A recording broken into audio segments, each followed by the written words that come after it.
দেশ ও দেশের বাইরে থেকে যে যেখান থেকে আমার ভিডিওটা দেখতেছেন আপনাদের মূল্যবান সময় দিয়ে তাদেরকে জানাচ্ছি আসসালামু আলাইকুম। আপনারা সবাই কেমন আছেন? আশা করি আল্লাহর অশেষ মেহেরবানিতে অনেক অনেক ভালো আছেন, সুস্থ আছেন।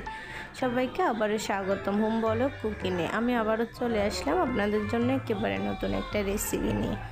আগে একটা মুরগির কালো বোনা রেসিপি দিয়েছি, ওই রেসিপিতে আপনারা আমাকে অনেক অনেক ভালোবাসা দিয়েছেন। আপনাদের সেই ভালোবাসার টানে আবারও চলে আসলাম আপনাদের জন্য গরুর কালো বোনা রেসিপি নিয়ে। আর এই কালো বোনার জন্য সবার প্রথমে আমি হাড় ও চর্বি সহ 1.5 কেজি গরুর মাংস নিয়েছি। আর মাংসগুলো একটু বড় বড় সাইজ করে কেটেছি। কালো বোনার মাংসটা অবশ্যই একটু বড় সাইজেরই কাটতে হয়। আর মাংসটা কিন্তু অবশ্যই হাড় ও চর্বি সহ নেবেন। আর মাংসের মধ্যে সবার প্রথমে অ্যাড করে দিলাম কয়েক ধরনের আস্ত গরম মশলা, সেটা তো অবশ্যই আপনারা ভিডিওতে দেখেছেন। আর এখন অ্যাড করে দিলাম পরিমাণ মতো রসুন বাটা, পরিমাণ মতো আদা বাটা, পরিমাণ মতো হলুদের গুঁড়ি, পরিমাণ মতো লাল মরিচের গুঁড়া, আর দিয়ে দিচ্ছি পরিমাণ মতো ধনিয়ার গুঁড়া, পরিমাণ মতো জিরার গুঁড়া। আর এখন অ্যাড করে দিচ্ছি 1 চা চামচ রাঁধুনির গুঁড়া।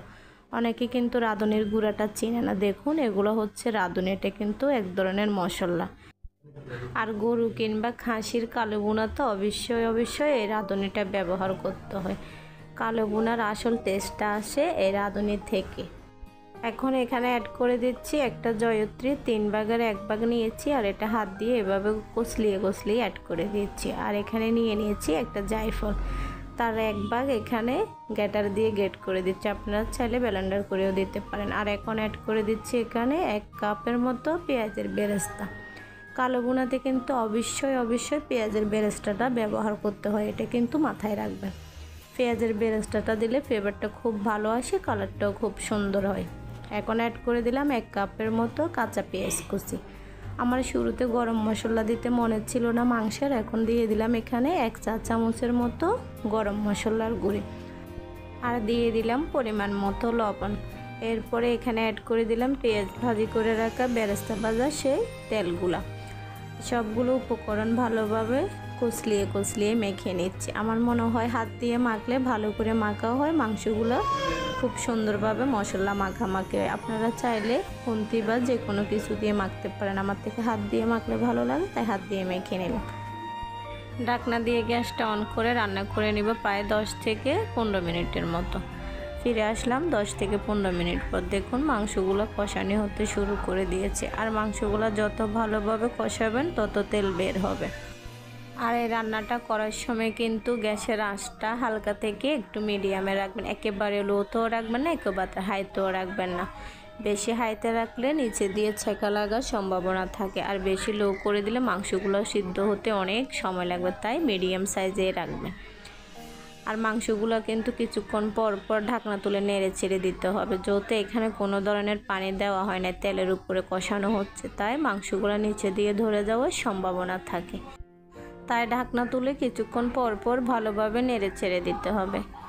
আমি কিন্তু এই কালা বোনাটার মধ্যে কোনো রকমের কোনো নামি দামি ভ্যান্টের কোনো মশলা ইউজ করে নেই, জাস্ট ঘরোয়া মশলা দিয়ে কালো বোনাটা করতেছি, যে মশলাটা সবসময় বাসায় সব কিছুর সাথে ইউজ করি।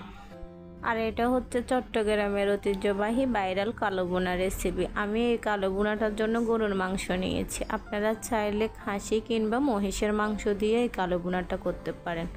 তবে যে কোনো মাংসই নেন একটা কথা খেয়াল রাখবেন, আস্ত মাংস নিলে হবে না, কিন্তু এর মধ্যে হাড় চর্বি সব কিছু সমান সমান থাকতে হবে। এতে করে কালো বোনাটা দেখতে যতটা সুন্দর ও লোভনীয় হয়, খেতেও কিন্তু অনেকটা সুস্বাদু হয়। অনেকে মনে করে নামি দামি ভেন্ডের মশলা ছাড়া কালো বোনা করা যায় না, তাদের ধারণা একেবারেই ভুল। তাদের জন্য আমার আজকের এই রেসিপি। আপনারা চাইলে যে কেউ ঘরোয়া মশলা দিয়ে এরকম পারফেক্ট কালো বোনা করতে পারেন। আমি একটা কথা বলতে ভুলে গিয়েছিলাম, আমি এখানে 1.5 কেজি মাংস নিয়েছি, সেই অনুযায়ী আদা রসুন সব ধরনের মশলা দিয়েছি। আপনারা মাংস যদি কম বা বাড়িয়ে নেন সেই অনুযায়ী কিন্তু সব ধরনের উপকরণগুলো দিবেন। আমি যেতটুকু দিয়েছি এতটুকু দিলে কিন্তু কম বেশি হয়ে যাবে, কিন্তু আপনাদের মাংসের পরিমাণ মতো আপনারা সব ধরনের মশলা ব্যবহার করবেন। আর আপনারাও যদি ঘরোয়া মশলা দিয়ে আমার মতো পারফেক্ট কালো বোনা করতে চান, তাহলে ভিডিওটা কোনো জায়গায় স্কিপ না করে ফুল ভিডিওটা দেখার অনুরোধ রইল। আশা করি ভিডিওটা আপনাদের ভালো লাগবে। মাংসগুলো মোটামুটি সিদ্ধ হয়ে গেছে। এখন আমি এই পর্যায়ে মাংসতে ফোড়ন দিয়ে দিব। তার জন্য পাশে আরেকটা চুলায় একটা ফ্যান বসিয়ে দিয়েছি, আর ফ্যানটার মধ্যে দিয়ে দিলাম 1 কাপের মতো সরিষার তেল। এটা কিন্তু খেয়াল রাখবেন, ফোড়নের জন্য কিন্তু অবশ্যই সরিষার তেলটা ব্যবহার করবেন, চাইলে ঘিও অ্যাড করতে পারেন। তেলগুলো প্রায় গরম হয়ে যাচ্ছে। এখন আমি এর মধ্যে দিয়ে দিলাম 1 কাপের মতো বড় সাইজ করে কাটা পেঁয়াজ কুচি, আর দিয়ে দিলাম 3-4টা শুকনো মরিচ, আর অ্যাড করে দিলাম একটা বড় সাইজের রসুন কুচি। সবগুলো উপকরণ ভালোভাবে নেড়ে ছেড়ে একটু হালকা কালার করে নেব, বেশি পোড়া পোড়া করতে যাব না। যত মাংসের মধ্যে দেওয়ার পরে আরও কিছুক্ষণ রান্না করব, বেশি পোড়া করলে গন্ধ হয়ে যাবে। দেখুন আমার ফোড়নগুলো হয়ে গেছে, এখন মাংসের সাথে অ্যাড করে দিচ্ছি। আর এই ফোড়ন দেওয়ার কারণে কালো ভুনার টেস্টটা দ্বিগুণ বেড়ে যায়। কালো ভুনাতে কিন্তু অবশ্যই ফোড়নটা অ্যাড করতে হয়। ফোড়নটা দিয়ে কিন্তু সাথে সাথে ঢাকনা দিয়ে কিছুক্ষণ রান্না করে নেবেন। উদাম করে রাখলে কিন্তু ফোড়ন দেওয়ার সেই ফ্লেভারটা চলে যায় মাংসতে, কিন্তু আসল কালো ভুনার টেস্টটা আসে ফোড়নের ঘেরান থেকে আর ফোড়ন থেকে। তাই সাথে সাথে ঢাকনা দিয়ে 5 মিনিটের মতো রান্না করে নেবেন। 5 মিনিটের মধ্যে একবারেও ঢাকনা তুলবেন না, 5 মিনিট পরে ঢাকনা তুলে নেড়ে ছেড়ে দিবেন। আমি এই পর্যায়ে আরও কিছুটা গরম মশলার গুঁড়ো আর রাঁধুনির গুঁড়ো অ্যাড করে দিয়েছি। এখন এখানে অ্যাড করে দিয়েছি 2টা বড় সাইজের পেঁয়াজ কুচি, আর পেঁয়াজগুলো আমি কীভাবে কেটেছি দেখে অবশ্যই বুঝতেছেন। আর এই পর্যায়ে পেঁয়াজগুলো দিলে মাংসের ফ্লেভারটাও খুব ভালো আসে, দেখতেও খুব সুন্দর লাগে। আপনারা চাইলে স্কিপও করতে পারেন, যদি আমার মতো করতেছেন তাহলে আমি বলবো এই পর্যায়ে এই সাইজ করে পেঁয়াজটা অবশ্যই দিবেন। এতে করে মাংসের ফ্লেভারটাও খুব ভালো আসে, দেখতেও খুব লোভনীয় দেখায়। ভালোভাবে নেড়ে চেড়ে রান্না করে নেব পেঁয়াজগুলো সিদ্ধ হওয়া পর্যন্ত। দেখুন মাংসের কালারটা কিন্তু একেবারে পরিবর্তন হয়ে গেছে। ঠান্ডা হওয়ার পরে পরিবেশন করে দেখাচ্ছি, দেখুন কত সুন্দর হয়েছে কালারটা।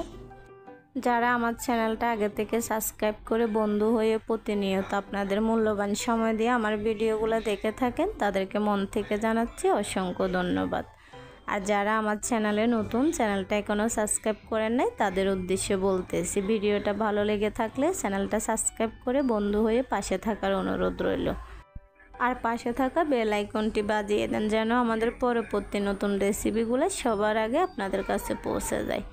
ভিডিওটা ভালো লাগলে একটা লাইক করতে ভুলবেন না। ভিডিওটা কেমন হলো কমেন্ট করে জানাবেন, ভালো হলেও কমেন্ট করবেন, খারাপ হলেও কমেন্ট করবেন।